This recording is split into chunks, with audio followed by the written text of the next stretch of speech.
Yan nga mga kids, tanghali na nga to, and then niatid ni Amo si Tengteng doon sa school bus niya. Dati is ako naghatid, pero ngayon is sabi ni Tengteng, si mami daw niya maghatid sa kanya. So si Amo yung naghatid sa kanya kasi galing kami sa taas sa bahay ni Lola kumain si Tengteng ng lunch, and kakain sana din ako doon. Ang luto ni Lola doon is lugaw, and then kain lang sila ni Lolo. So sabi ko is una ako dito sa bahay, and then nagdiretso sila Amo doon sa baba. And then pagdating ko is naisipan kong magluto ng kanin para kakain ako, and then wala akong makitang ulam. So itong luncheon meat na lang yung iluto ko, and then dagdagan ko siya ng itlog. Sabi naman ni Amo is pwede ako magluto ng kahit ano dito. Open naman si Amo kung ano yung iluluto mo dito, okay lang sa kanya. Pero minsan nahihiya ako, nagpapaalam pa din ako sa kanya. And then lagi niyang sinasabi sa akin, it's okay, you cook what you want to eat. Sabi niyang ganun sa akin. Pero yun nga, minsan nahihiya din ako kahit sabi ni Amo sa akin na open ako sa pagkain, iluto ko kung ano yung gusto ko. Pero kadalasan din is bumibili ako sa labas, gamit ko din yung octopus ni Amo.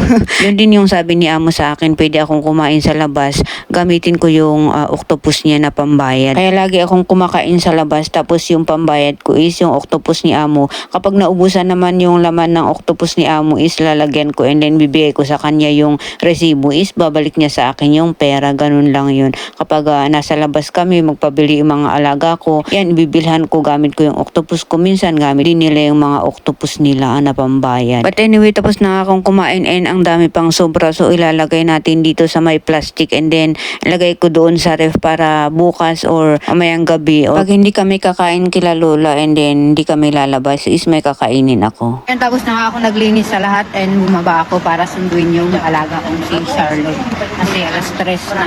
So parating na yung bus niya. Tara sa baba. Kuha ko na nga si Charlotte. Say hi. Why you sleepy? Why you not happy? Pagod siya. Ang aga kasi gumigising. 6 gumigising. Pagod. Ang bata. May pasok pa pala siya mamaya, pero si Amo yung maghatid sa kanya sa interview class niya. What is your class later? Chinese class niya. 5 to 6:45. Gano'n mag-7 na. Si Amo yung maghatid sa kanya. Ako naman sunduin ko ulit si Tengteng mamaya. Ayan na nga, nakapalit na siya, and then nagme-merienda lang saglit kasi aalis din lang sila. Si Amo is ihi lang, and then ayun, gora na sila. At pag alis nga nila Amo, ayan, ayusin ko tong hiningi ko kay Amo na mga damit na itatapon niya, mga bago pa. So dahil magpapabox ako, ayusin ko lang, and then ayun, dadalhin ko doon sa pabaksan pag day off ko. At dahil oras na nga ng pagsundo ko kay Tengteng, ayan, inagahan ko kasi bibili muna ako dito sa may Tony Moly. Bili tayo mga kids kasi naubusan ako nito, so bibili tayo dito. And sale sila, and then ito yung hiyang ko kasi mga kids. How about 2? Is 288? Oh, okay, 2. And meron din sa pangmata mga kids. Yan, ito na nga yung binili natin mga kids. Lalagay niya dito sa may paper bag. Okay, thank you, thank you. Ito na nga mga kids, and sunduin na natin si Manteng. Si Manteng. Oh. Wait, push. How about your shoes? Ayan, ang batang makulit.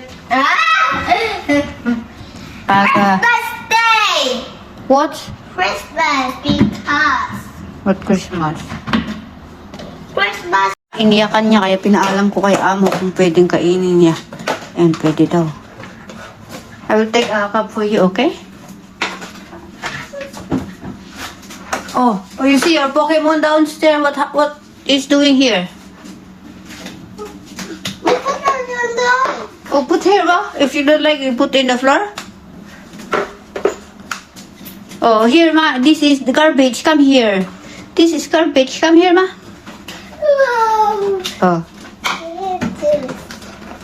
What you say first? What you say? help me open please. Good boy. I will not open if you not say please. Okay? Oh. Just half, okay? Okay. Oh, okay, that one. Okay, Okay. What you And then say? after eat this. Yes. What you say? Thank you, Jaja. Okay, go there.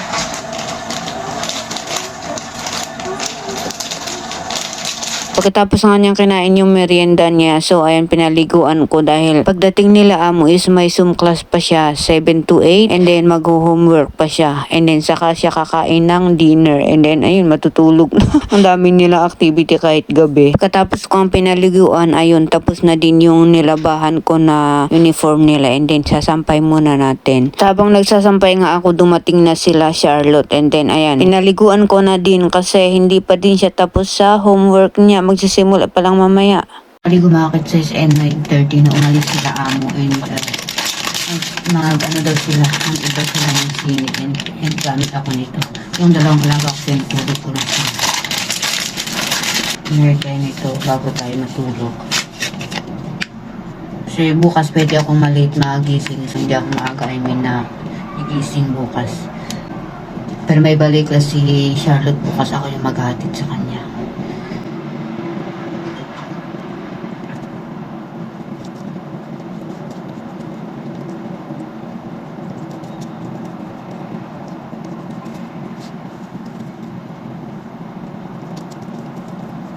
Natulog si Manteng dito sa higaan ko.